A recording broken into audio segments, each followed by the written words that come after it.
Here we go with our next module, 2.3.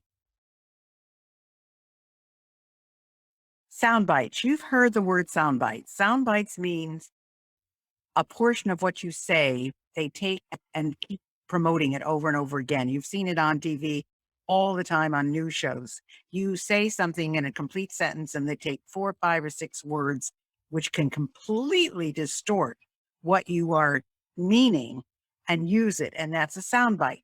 Now, we hope that the sound bites that they choose are ones that emphasize your point. So you want to have good sound bites. You want to have something that really resonates. For example, when I talk about being an SOB, a spunky old broad, I say, I am not asking everybody to be spunky old broads. For other people, SOB stands for spunky, open, and brave. So they can take that soundbite, spunky, open, and brave, and use it over and over and over again. Or like when I'm doing my 3 worst mistakes, I might say something like, you must be able to show people that you're up on the latest technology. So one of the things that you can do is, and then whatever I say after that could be a sound bite. So that's what a sound bite is. And it makes a big difference on how you come across, because if the station decides they're going to use your segment to promote whatever the issue is, you want to make sure that it's saying what you want it to say. Also, when you say no comment or off the record, first of all, the minute you say no comment, they take it as, yeah, it's true. If you say, oh, is this off the record? It's never off the record. You never know when a mic might be on. And you have certainly heard enough cases in the news where a celebrity or a news commentator or a politician's mic has been on, and what they have said has gotten them into deep, dark water. Now, I know that might not be you, but regardless, you don't want to ever say anything like no comment or off the record, because you never know when the mic might be on, and that's important. Now, call times, and this is kind of interesting. Call times is when they want you to be at the studio. For example, let's say you're on a 5 a.m. to 7 a.m. show, and you're actually going to be on maybe not till 6 or 6:30. They may still want you there at 4:30 a.m. Why do you think all the big anchors, like on Good Morning America or the Today Show or CBS This Morning, they get up at 3:30 in the morning, they're in the studio by 4:30 or 5. Now, yes, they're having their makeup done, et cetera, and hair and so forth, and they don't go on until 7 a.m. But they're in that studio by 5 a.m., 5:30 a.m., because they need to make sure they know what's going on. If there's any special circumstances, anything they need to know about, they want to make sure that they have everything together. So call times is when they want you in what is called the green room. Now, the green room is not green, and it could be a messy room. It could be just a closet almost sometimes, but they call it the green room. It's where you wait until your segment is on, and you can wait and wait and wait, and it still may not happen. So, you're going to be doing it for the very last minute. And so, yes, you have to be up early in the morning. Now, I've done a couple of shows which are 3 o'clock news shows or 4 o'clock news shows, and I'm on there, and they want me there usually for a 4 p.m. show.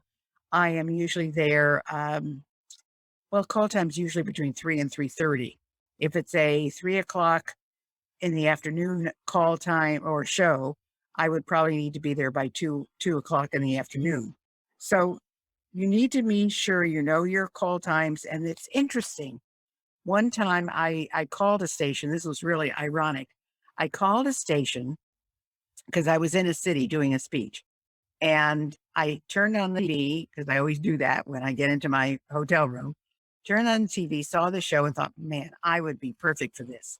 So I got the call letters of the station. I looked it up. I called them, and I got a hold of the producer, believe it or not, because it was just perfect timing. And so when I told him what I did and what my segment was, he booked me right then and there. I mean, this is very unusual, but I got that. And then I said to him, what's the call time? And he said, call time. And I said, yes, call time. He said, you've got to be a pro, because no one ever asks about the call time. They just, they are told when to be there, but no one usually says, when is the call time? So the call time is when you're supposed to show up. You won't be on the show at that time, but they want you to know that you're in the studio, and you'll be in there with everybody else that might be part of that group as well. Also, be careful about the jargon you use. Many times in different professions, we have certain ways that we speak, and we use words that you're familiar with and your peers are familiar with, but the public doesn't understand. So it can't be any jargon. You can't have initials. For example, when I'm talking about NSA, well, it could be the National Space Agency, but it's really the National Speakers Association. So you never give letters because people will know what they are. You never give jargon or verbiage that only someone in that profession would know. And you've got to be very careful of that because when you're speaking, when you're talking to the host, even the host may not know. So be sure that you do that. Also use your upstage hand. In other words, the hand that's closest to the camera for gesturing, because that will be the most it will look the best. Otherwise, you look like you're kind of got little short gestures in the back of what you're doing, and that's not what you want. You want to make sure that you look smooth, that your gestures are smooth, that you look like a professional, that you look graceful, and that will happen when you use your upstage hand for gesturing.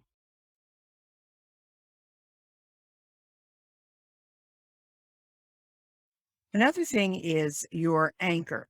Your anchor, your host or anchor is sitting, well, it depends on where it is on the set. I've had them sit across from me.